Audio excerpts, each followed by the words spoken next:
A reading from the collected works of Lord Dunsany. The Watchtower.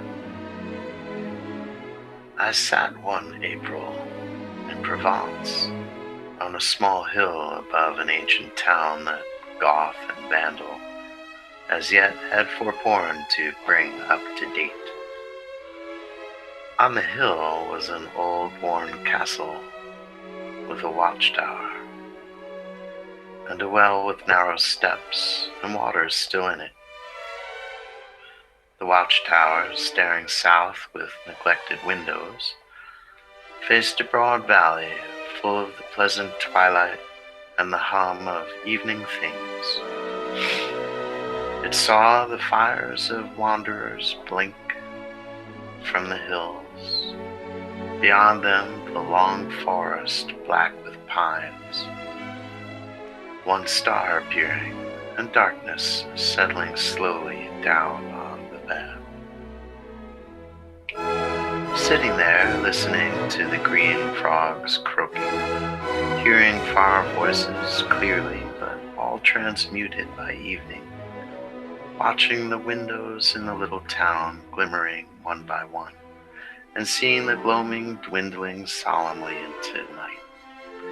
A great many things fell from mine that seemed important by day, and evening in their place planted strange fancies. Little winds had arisen and were whispering to and fro. It grew cold, and I was about to descend down the hill when I heard a voice behind me saying, "Beware, beware."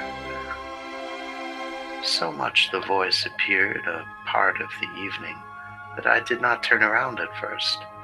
It was like the voices that one hears in sleep and thinks to be of one's dream. And the word was monotonously repeated in French. When I turned around, I saw an old man with a horn. He had a white beard marvelously long, and still went on, saying slowly, "Beware, beware." He had clearly just come from the tower by which he stood, though I had heard no footfall. Had a man come stealthily upon me at such an hour and in so lonesome a place, I had certainly felt surprised. But I saw almost at once that he was a spirit, and he seemed, with his uncouth horn and his long white beard, and that noiseless step of his, to be so native to that time and place that I spoke to him as one does to some fellow traveler who asks if you mind having the window up. I asked him what there was to beware of. "Of course, of what should a town beware?" he said. "But the Saracens." "Saracens?" I said. "Yes, Saracens, Saracens," he answered, and brandished his horn. "And who are you?" I said. I am the spirit of the tower," he said. When I asked him how he came by so human an aspect, and was so unlike the material tower beside him, he told me that the lives of all the watchers who had ever held the horn in the tower there had gone to make the spirit of the tower. "It takes hundreds of lives," he said. "None hold the horn of late, and men neglect the tower. When the walls are in ill repair, the Saracens come. It was ever so." "The Saracens don't come nowadays," I said. But he was gazing past me, watching, and did not seem to heed me.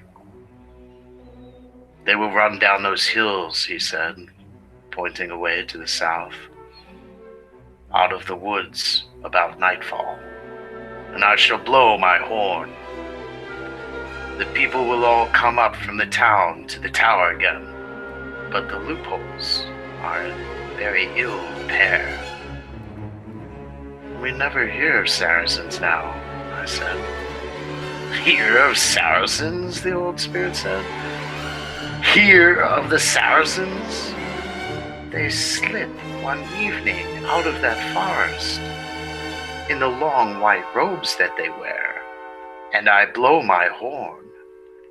That is the first that anyone ever hears of the Saracens.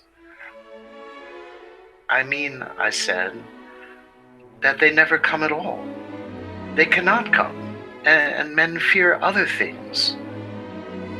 For I thought the old spirit might rest if he knew that the Saracens can never come again. But he said, there is nothing in the world to fear but the Saracens. Nothing else matters. How can men fear other things?